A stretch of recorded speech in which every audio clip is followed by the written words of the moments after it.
Welcome to Real Life Beyond Faith, where a formerly Christian, currently atheist couple takes a deep dive into the experience of life after deconversion.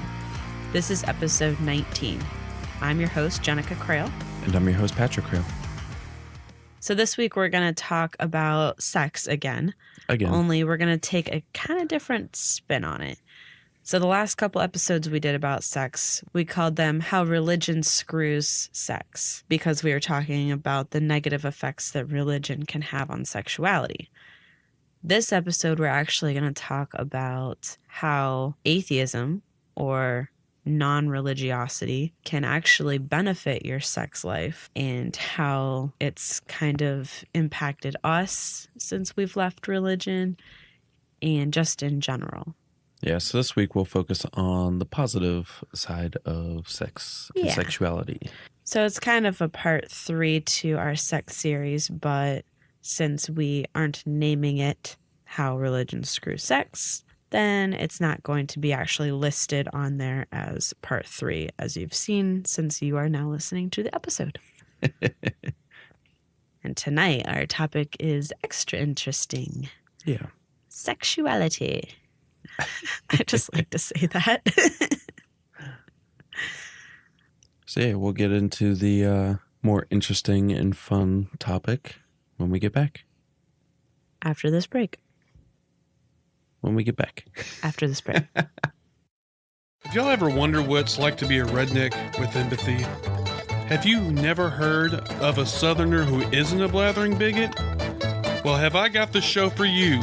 It's the Podunk Polymath Podcast, hosted by myself, Chris, and it's the sentiments of a secular, sarcastic, screwed-up Southern SJW and skeptic. You can find me and the show on iTunes, Stitcher, YouTube, or your favorite podcatcher. Y'all stop on by and take it easy now, okay? Hey all you listeners, I'm Robert. And I'm Amy from Secular Yakking. And we just wanted to let you know that if you've got 30 minutes to kill, then we're the podcast for you. We're just some old married couple who's been yakking at each other over the many years. And we thought we should start making it so you can listen in on our yakking. We dig past the mainstream and bring you the news that you may or may not have heard about. We take a look at politics, religion, science, and pretty much anything we feel like yakking about and sharing it with you. And let us not forget our weekly Mr. Potter Award. No, we're not professionals on anything we talk about, but we love to yak about stuff and give you our opinion on the matter. So tune in at secularyakking.com or check out our feed on iTunes, Stitcher, iHeartRadio, and anywhere good podcasts can be heard. And who knows what craziness will happen. Yeah, just like this.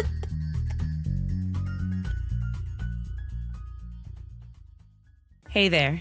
If you like what we're doing and want to support us, you can head over to patreon.com/reallifebeyondfaith and become a patron for as little as $1 per episode. Your support is greatly appreciated and goes toward a podcast hosting site, equipment, time spent recording and editing, and our activism in our community and beyond. You'll also gain access to behind-the-scenes video content from our recording shenanigans. Another great way to support us is to give us a 5-star review on iTunes or Stitcher or share our show on social media.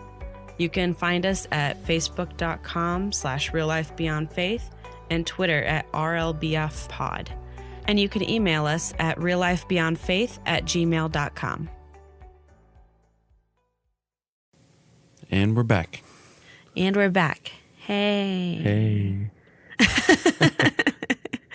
You beat me to it. So, sexuality.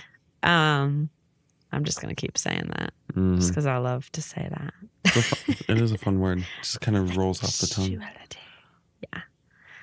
Yeah. So, one of the big things about religious people and how they look at atheism, and especially atheism in regards to sexuality, is that there's just no morality there. Like, that you can just do whatever you want. There's no consequences, no God to hold you accountable. And it's a free-for-all, basically. Yeah. And a lot of people actually think that people who say they don't believe in God are simply just rebelling. So that they can do those things. Yeah, because they want to just have sex with whoever they want and be wild or to have a gay lifestyle or something. Right. Which is ridiculous. First of all, you can't choose what you believe. And it's very disrespectful and ridiculous to think that someone would claim to not believe in God or lie about not believing in God just so that they can be wild. I mean, if you actually take a moment to put yourself in the position of someone in a very highly religious culture, claiming that they're not religious or that they don't believe what the majority of people around them believe, they're really kind of alienating themselves. Why would you choose to do that? Or like people who say that gay people are choosing that lifestyle. Why would you choose a lifestyle that is so highly discriminated against? Yeah. It just doesn't even make sense for a minute. But all that aside, really, the morality that we have adopted since becoming atheists, I think has a stronger basis than our morality as Christians. Because we were just adopting what an ancient book told us about sex and about gender roles and all that. Right. Even within religion, people don't follow all those rules. Yeah. Like the whole, you have to marry your rapist thing, women being able to speak in church. Right.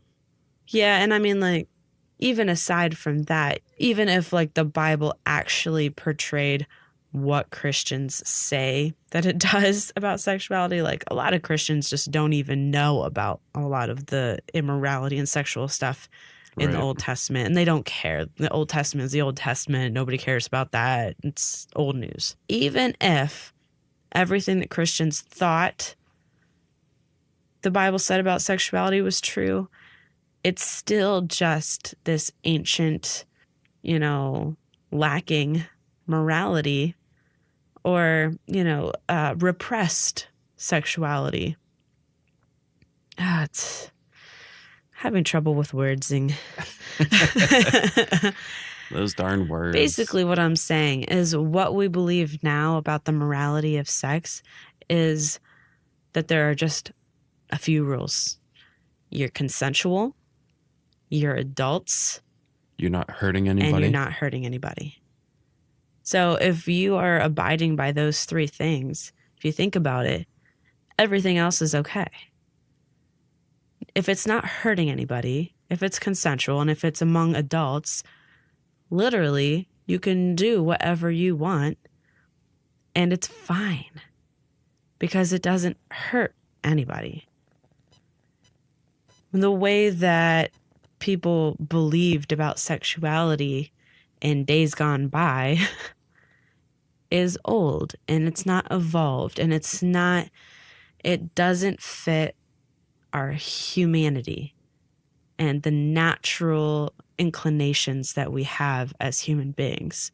Right. Well, when you have the threat of a creator, a deity watching over your every move, the things you do inside the bedroom behind closed doors, there are some no-nos in there, But, under our perspective, with no one watching us and saying, hey, don't do that, that's wrong or that's dirty, then as long as the people involved are okay with it and aren't getting hurt, then yeah, it's okay. Then really what could be possibly wrong with it? And one of the big things that comes with not being religious is that you drop all of this guilt and shame that so many people carry with them about sexuality. Like for me personally, I know that was one of the biggest things for me.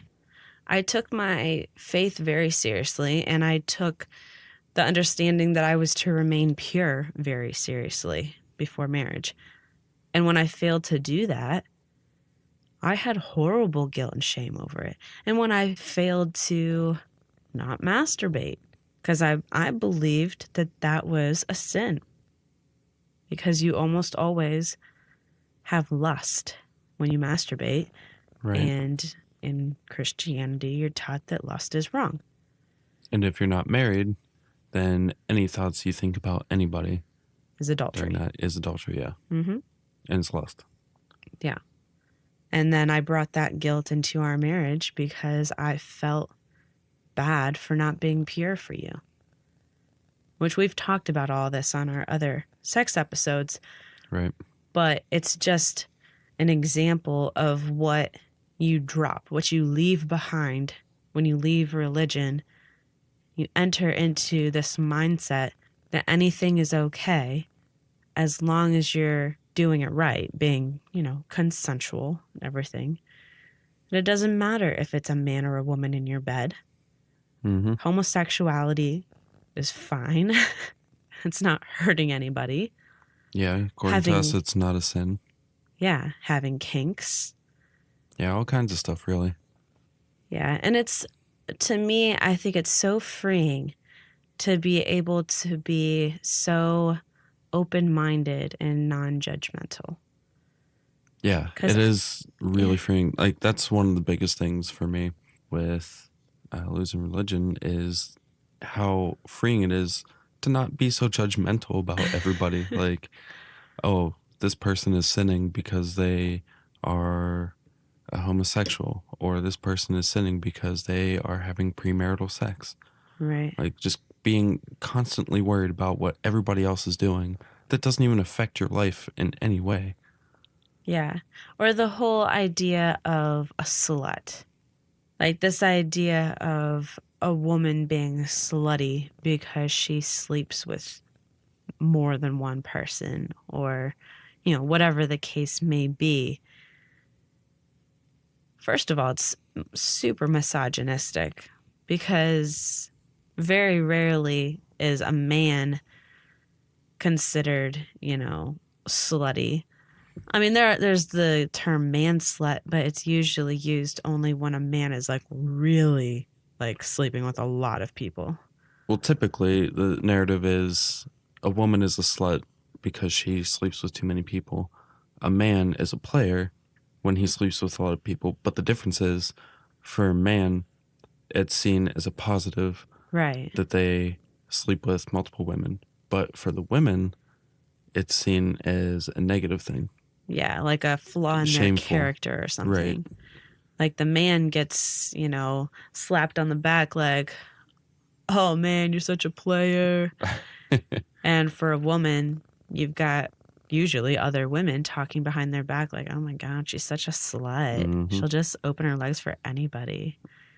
Like, really? Like, why is it that it's okay for a man to be, promiscuous, but for a woman, she's a slut? Well, it's because of our misogynistic culture that is misogynistic because of the religions that we hold, the ideas that we hold based on those religions and based on what a woman is supposed to be and supposed to act like. Well, now our minds are opened up to the possibility that maybe being a slut isn't a bad thing. Maybe you can be an ethical slut. And there's even a book called The Ethical Slut where she talks about how some people are just more inclined to have multiple partners, multiple loving relationships, and it's fine within the context of being consensual adults. Yeah, if everyone is on board and okay with it. Without deception. Right. You're being open and honest. And polyamory, for example. That's something that is just absolutely off the table within most religious contexts, especially what we come from, conservative Christianity. There's just no freaking way. No way that would be acceptable. Craziness. And yet, if you think about it, it's consenting adults, no deception involved, multiple partners with multiple loving relationships. It's actually a beautiful thing. And now I can sit back and think, well, damn, you do you. Like, I'm not going to judge. Right. I think it's really cool that now, as an atheist, I have the freedom to say whatever works for you, even if I don't get it, even if I wouldn't want it for me, is perfectly fine. Yeah. And the thing is, like, if you don't like doing certain things, you don't have to do it. Yeah. If you do like doing certain things, more power to you. Now, the trick with that is, though, with polyamory and having multiple partners, is the whole people getting hurt aspect. That is a possibility, like, especially with STDs. So if people don't have boundaries or don't have, like, if they're not careful, then they can bring harm upon other people. Yeah. But that's where the whole honesty thing comes in. So, yeah, we can add that to our morality rules.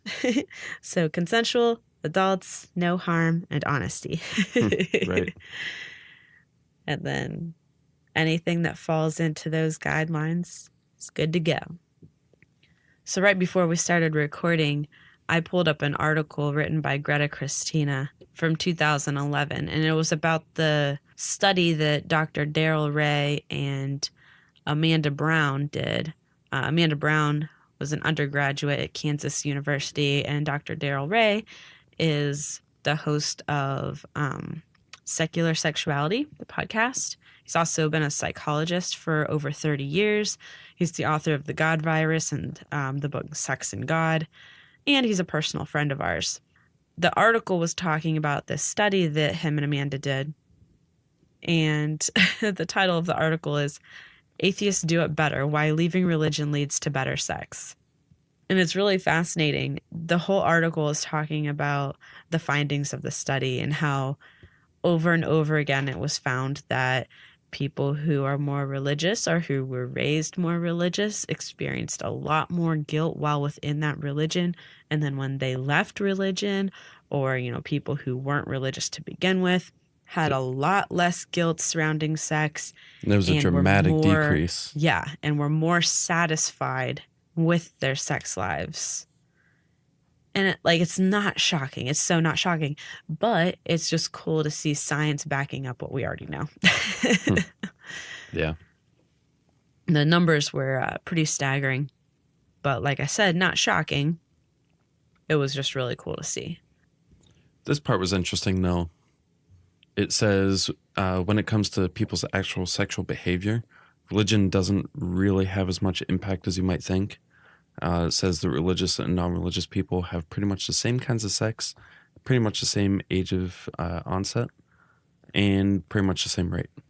Yeah, I thought that was interesting because you would think that if you have more like conservative ideas about sexuality, that you wouldn't engage in sex as quickly or as often or as kinky.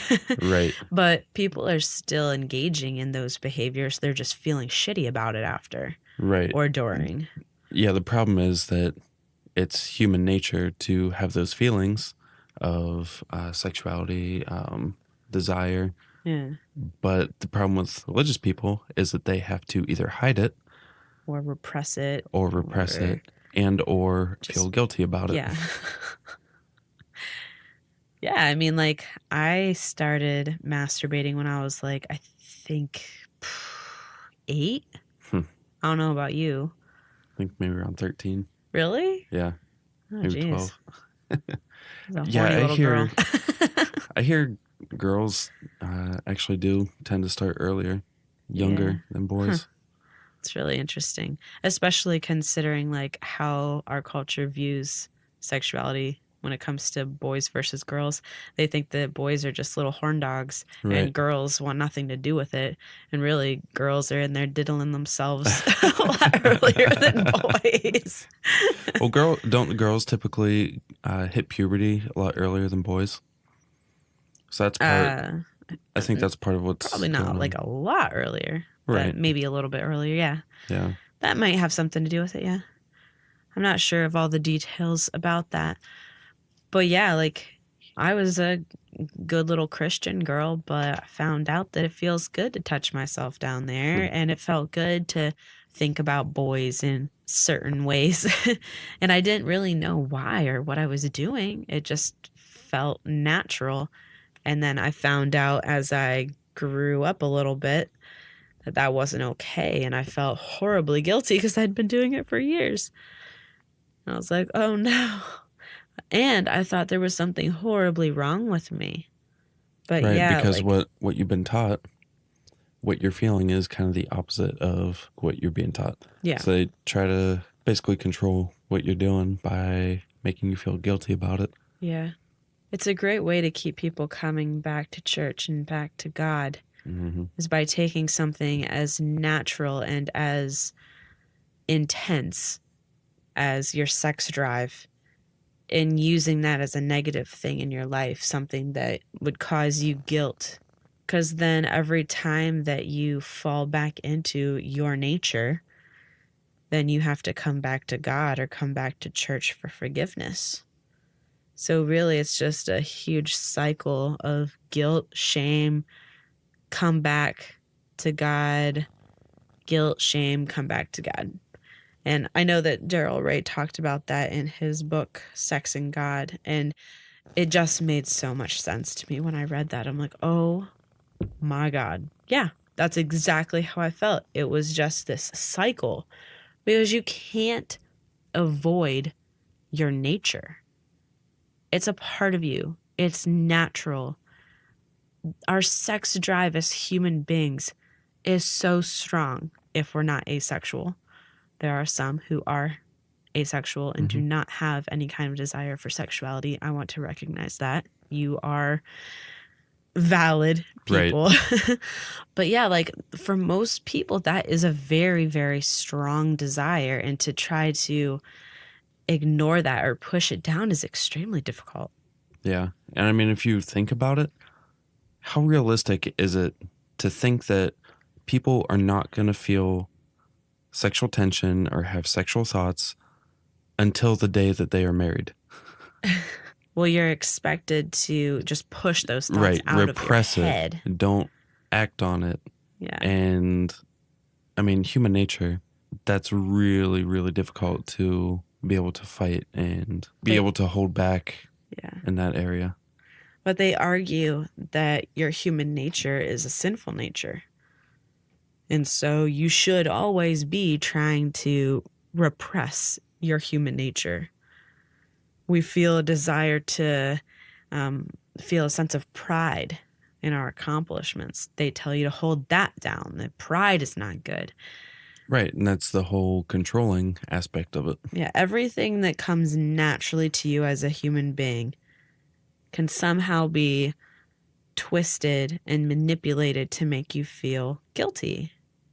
It's just messed up, man. God, I'm so freaking happy to be free. It's like every time I talk about this stuff or think about it, I'm just like, God, I feel so good, so free and happy with who I am. Like I've talked to a couple of people at work recently. This is kind of on a different note, but a little bit related. And they were talking to me about how they just hate it that people are so judgmental, like especially in the service industry, restaurant industry. People talk about each other behind their backs and stuff. And it's just very frustrating. And they like, it's hard for them not to take it personally and stuff. And I encouraged these, women who I was talking to, I encouraged them by saying, like, if you like who you are, it doesn't matter what other people think. And when I was telling them that, I said, I really like me. I'm proud of who I am. I think I'm a very good person. And I think I've become an even better person over the last few years. And I can take an immense amount of pride in that. And the fact that I like myself means that the way that other people think about me matters so much less. Right. And they only know a tiny part of who you are. Like they only see you a portion of the week. And they make a judgment Exactly. on me.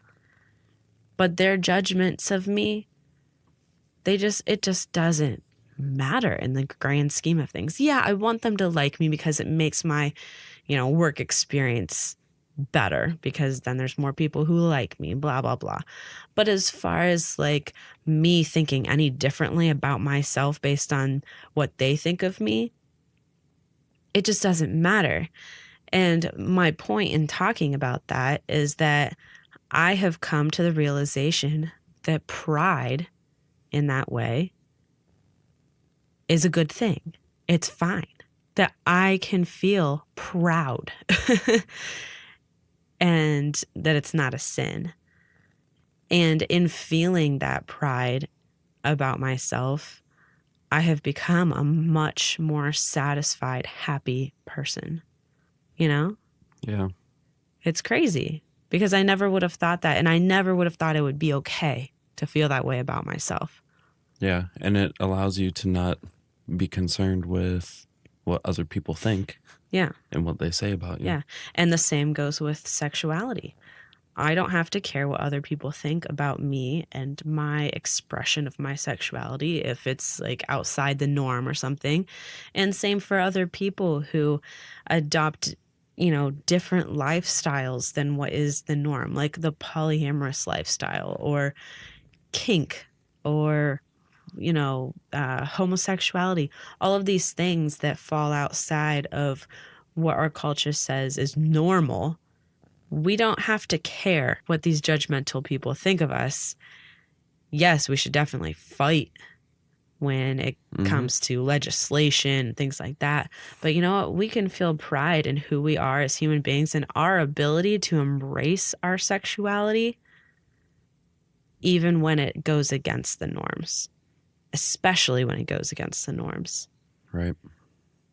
Something else we were talking about just a little bit earlier is the whole, the mindset that I had even after we were married. And I knew that, or at least I believed that everything was okay sexually with you because we were married. Like anything sexual goes within our marriage. So like if we wanted to do BDSM or anything that we wanted to try, as long as it was just the two of us, it would be fine. But we never really explored any of that. And I think it's because I had this mindset that our sexual interactions should glorify God. And it was really hard to imagine that you tying me down or whipping me or something like that could possibly be glorifying to God or like could be an act of lovemaking. Right. And like I said before, especially with the knowledge of being watched over during that time kind of makes you feel weird. Puts a little damper on things a little bit. Yeah. Which I know a lot of Christians do those things and they get kinky in the bedroom and stuff. But for me, it was just interesting to have like that mindset that kind of held me back from exploring things. Yeah. Because how is it lovemaking, like it just didn't feel like a passionate thing between, two godly people. I don't know. We were just doing a thing. Yeah. And like those other forms, like the kinky forms of sex felt more like fucking, which I didn't think was glorifying to God. It just was like, animalistic or whatever. It wasn't until we realized we were atheists and started like reanalyzing everything in our lives that we started actually really exploring things sexually and like kind of stepping outside of our comfort zone a little bit, trying some new things. Yeah. Our sex life has improved significantly. I agree. And especially being able to let go of all that guilt that I brought into our marriage from, not being a virgin when I met you, and all the shame that I felt. The shame that I felt because, you and I even had sex before marriage. Like, all that just kind of fell away. It took a minute, but not very long, actually. And I was just like, wow, I don't have to feel guilty about this anymore. Like, that was fine. Instead, I just felt really angry. Yeah. Like, didn't get to fully enjoy it. Yeah. Like, I could have just enjoyed him and his body as much as I wanted to while we were young and thin and in shape. Like, in the peak of our bodies, and we didn't get to fully explore each other, which totally sucks. I'm glad that we at least did a little bit, even though we felt horrible about it. Mm-hmm. But yeah, it's kind of crazy now to look back and think of how things could have or would have been if we didn't have these ideas holding us back. But now we don't. And now we can just, experience whatever we want. We can go as far as we want or do as little as we want. It doesn't matter. I, as a woman, don't feel like I have a duty to have sex with you just because you're my husband. Instead, we woo each other. Put a little effort in. Like, if you want me to feel sexy, you have to actually make me feel sexy, and vice versa. Mm-hmm. And we have this mutual respect for each other and an understanding. I think it's really cool. Mm-hmm. Yeah, I do too. That extra freedom kind of allows us to open ourselves up to try different things. Yeah. And it's been good times. Indeed. Oh, yeah. I remember it was even like a little bit awkward at first when I wanted to bring a vibrator to bed. Mm-hmm. We had to kind of get over that hump because there were so many things, planted in your head about, right, what it meant to be a man and pleasing your woman and stuff like that. And it had to come down to the point where you realized that my pleasure wasn't about you. Like, do you remember working through that stuff and mm-hmm. kind of what was going through your mind and stuff?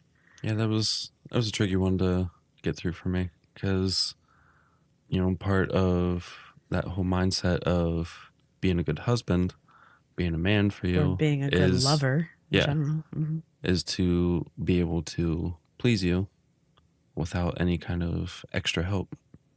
Right. But then that makes it about you, Yeah. But yeah, then realizing that it's okay to have external help, and if it's making you feel good, then in turn it makes me feel good because I know you're feeling good. Right. And I'm feeling good.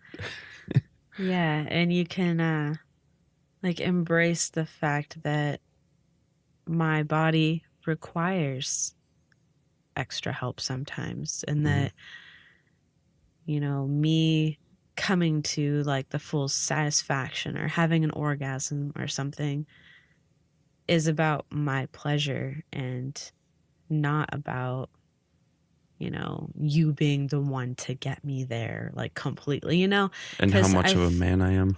Yeah, because for you it wasn't necessarily your fault, because for you as a man, it was hammered into your head that in order to be a man in bed, you had to, just completely satisfy me with your penis.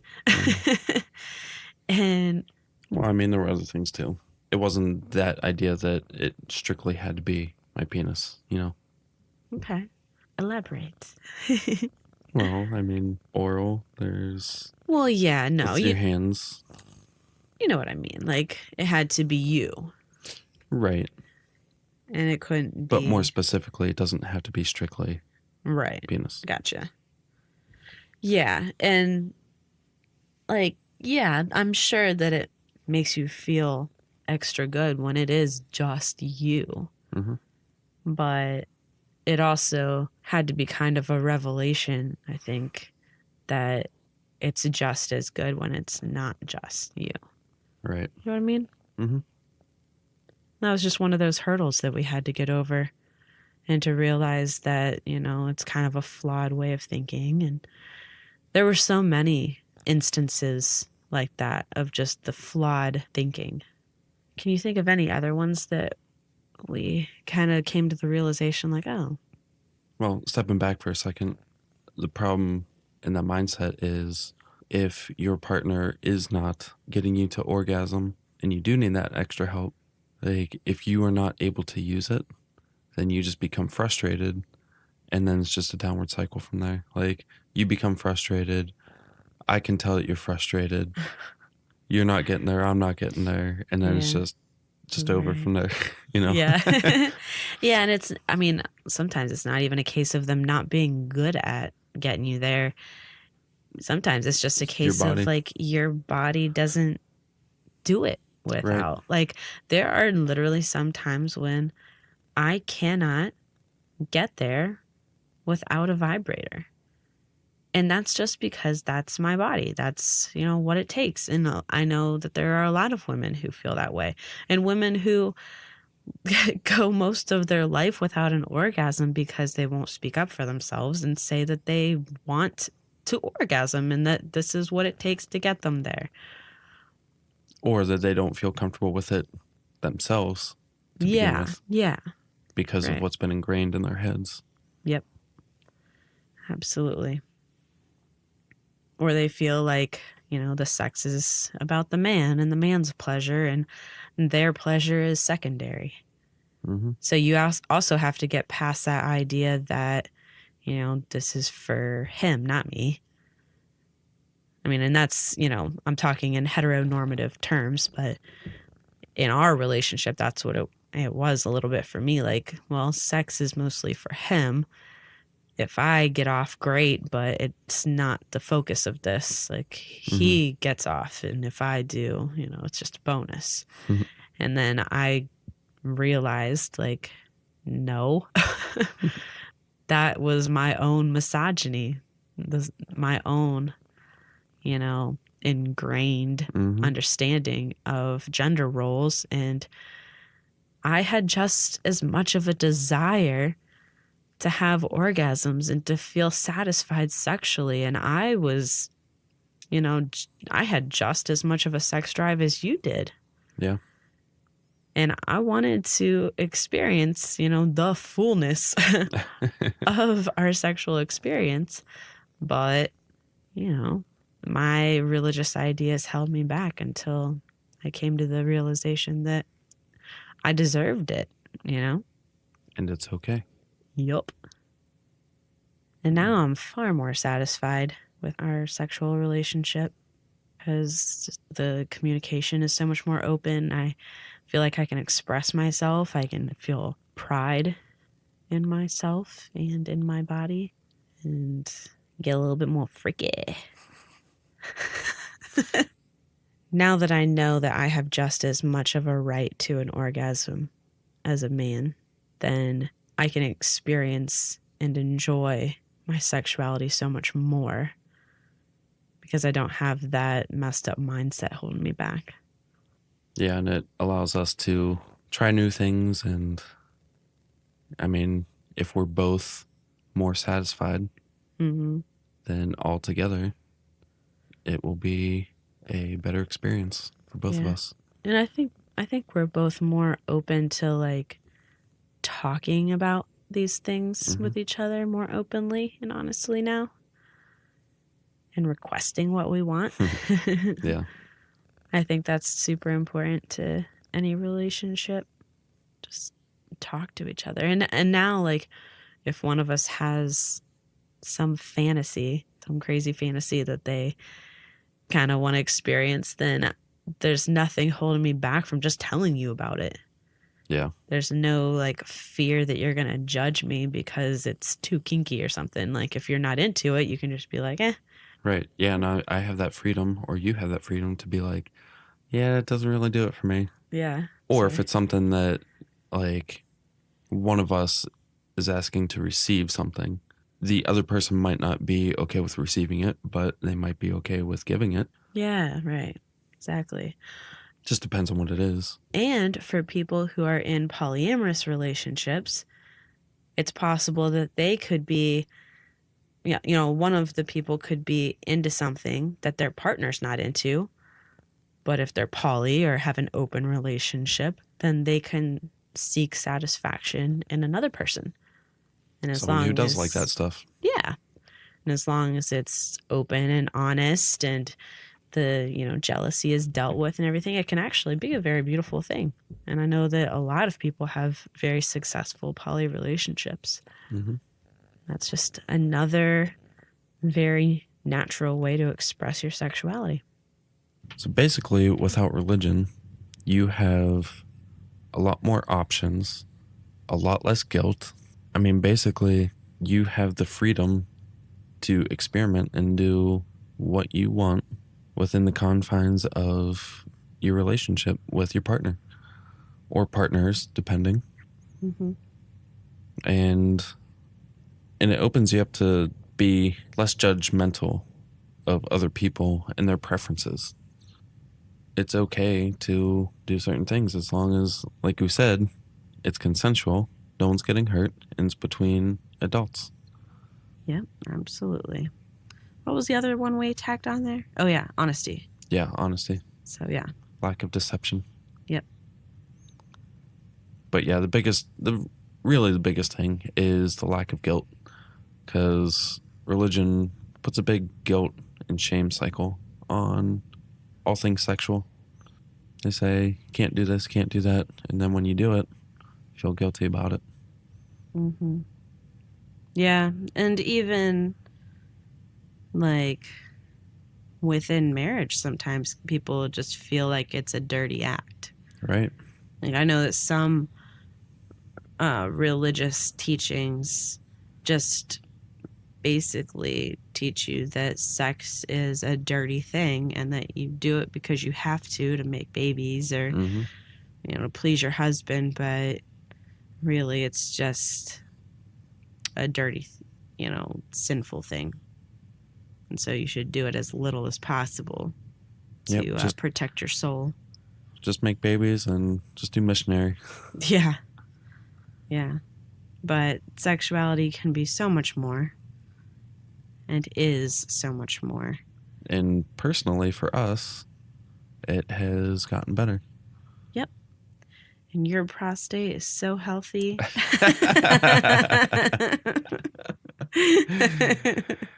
That's true. Yeah. Helps to relieve stress. Mm-hmm. I've noticed that when we're having more sex, our relationship is more satisfying, better. Like more better.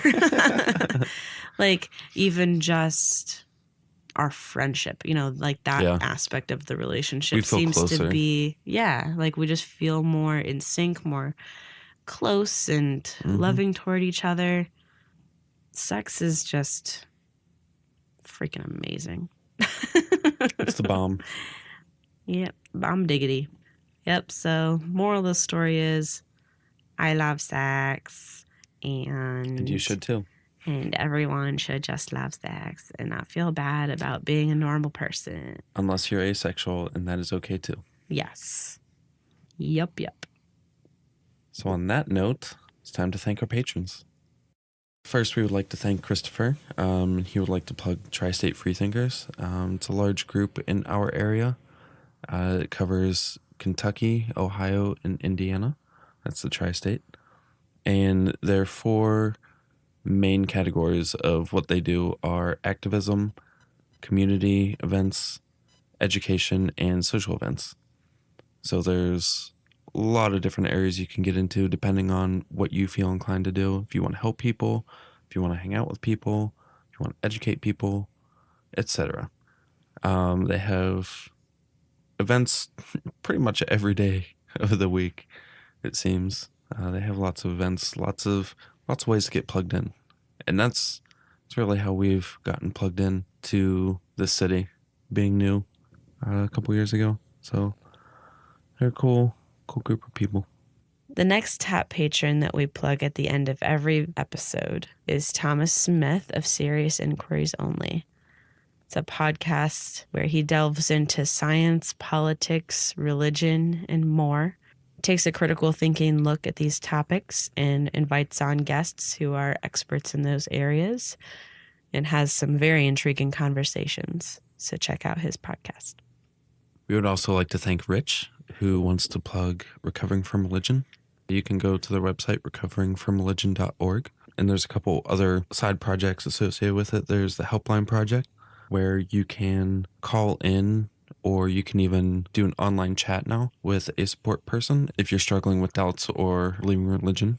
Someone to talk to, someone to help you through it. And then there's also the Secular Therapy Project at seculartherapy.org. And if you need a professional to talk to, you can actually look up different therapists who are certified secular, who won't be pushing their religion onto you.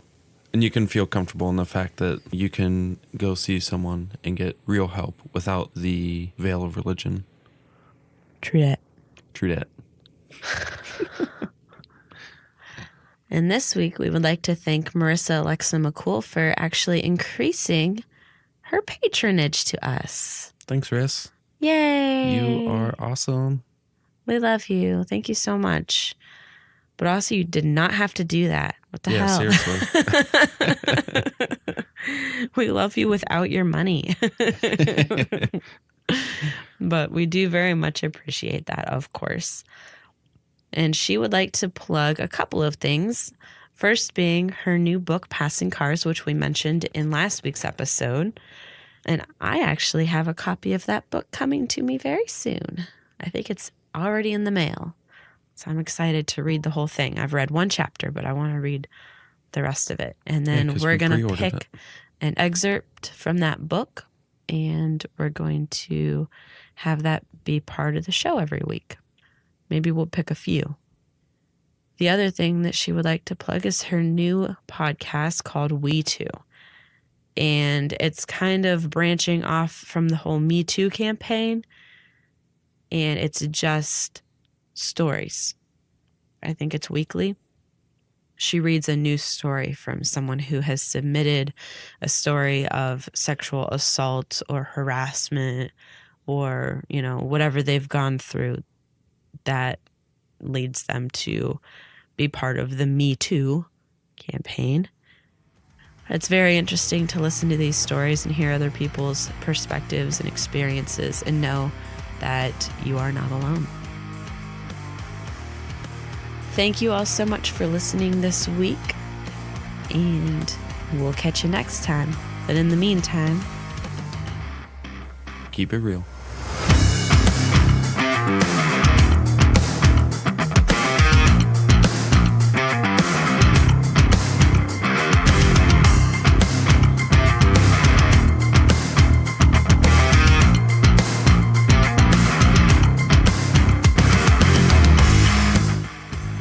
Thank you, patrons. Thank you so much. Thank you. We love you. Good night.